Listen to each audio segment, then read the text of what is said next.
साहब से मेरा जाति ताल्लुकात भी रहा और उनके लिए मैं ये कह सकता हूँ कि वो हमरा भी थे और रहबर भी थे। हमरा इस मामले में थे कि जिन चीज़ों के साथ मेरी वाबस्तगी रही और जिस ख्याल को हमने अपनी ज़िंदगी का जैसे हिस्सा बनाया उसी ख्याल के साथ उनका वाबस्तगी रहा। तो इस लिहाज से वो हमारे हमराह थे और साहित्य का काम रहबरी करना है वो लिखा करते थे, इसलिए वो रहबर भी थे। तो वो हमारे हमराह भी थे और रहबर भी थे।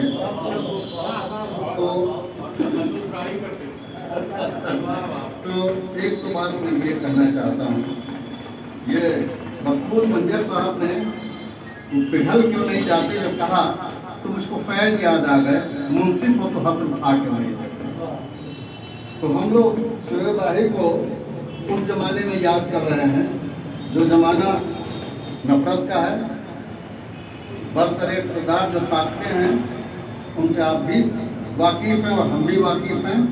हिंदुस्तान पे गंगा जमनी तहजीब को चुनौती मिल रही है।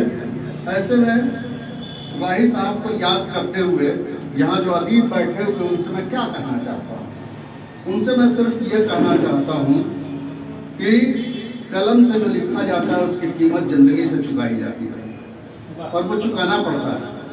छोटे छोटे लालचों से घिर के आदमी कभी कभी इस महफिल और उस महफिल का हमराह होता रहता है, लेकिन इस शोहरत से ज़्यादा ज़रूरी है कि आप शिद्दत के साथ अपने आवाम के साथ जुड़े रहें, जो आपको इज्जत में बकसती है और जो आपके साहित्य के लिए बहुत फराहम चीज़ें मुहैया कराती हैं। शायरी का काम खूबसूरती का एहतराम करना है, लेकिन जब तक ज़िंदगी बदसूरत है तब तक खूबसूरती को उसके सामने बरक्स खड़ा जब आप करिएगा तो बदसूरती माया होने लगती है।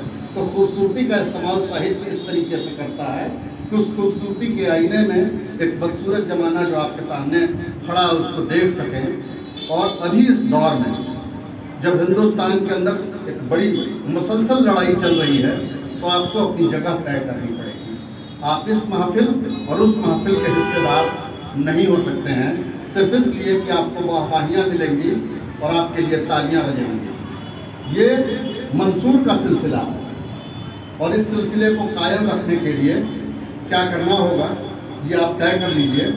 फैज कहते हैं कि चश्म जाने सोरीदा काफ़ी नहीं है तो हमते इस पोशीदा काफ़ी नहीं है। आज बाजार में पाप जौला चलो, खाक पसर चलो, खूब बदामा चलो, राह तकता है सब सहरे जाना चलो। यहाँ एक राही साहब का शेर है, हर सू चिराग बन के, तो उसको मैं पूरा नहीं पढ़ रहा हूँ, मैं उसको अंत कर रहा हूँ फैज से मिलाते हुए। और वो अंत ये है कि सहरे जाना में बासिफा कौन है, चलो फिर हम ही कत्ल हो आए यारो चलो। तो ये साहित्य से बहुत किस्म के डिमांड है। वो कहते हैं जो फूल है तो खिले, सरर है तो भड़के, तरह तरह के तलब हैं तेरे रंगे नक्श। तो साहित्य से भी ऐसे तरह तरह के तलब हैं और इस तलबगारी में आप जिंदगी को जब पूरी ताकत के साथ एड्रेस करने की कोशिश करते हैं तो वहाँ साहित्य आपसे कुर्बानियों की मांग करता है। फैज जेल में रहे, नाजिम हिकमत जेल में रहे, और भी बहुत सारे लोग थे जिन्होंने हुकूमत की जैसे तमाम तरह की दुश्वारियां झेली। तो साहित्य जैसे पेमेंट मांगता है। इसीलिए मैंने कहा कि ये मंसूर की परंपरा है, मोहब्बत करो तो फरहाद की परंपरा है, और जनता के लिए लिखो तो ये मंसूर की परंपरा है, ये मंसूर का सिलसिला है, ये उसकी रिवायत है। तो हम समझते हैं कि शोएब राही को याद करने का सबसे बेहतरीन तरीका यही है कि हमसे पहले तुमसे पहले मंसूर हुए फरहाद हुए, हमसे पहले तुमसे पहले मंसूर हुए फरहाद हुए। तो थोड़ा नफ्स पर काबू रखना, शोहरत के बहाव में नहीं बहना और तालियों के लिए जैसे हर महफिल का हिस्सेदार होना जरूरी नहीं है। और अंत मैं कर देता हूँ हबीब जालिब के सर सर को सबा जुल्मत को जिया, बंदे को खुदा क्या लिखा, दम घुटता है गुंबद बेदर में। ये पाकिस्तान में लिख रहे हैं जिया के हुकूमत के दौर में। दम घुटता है गुंबदे बेदर में, दीवार को दर पत्थर को गौहर, कागज को हुमा क्या लिखना।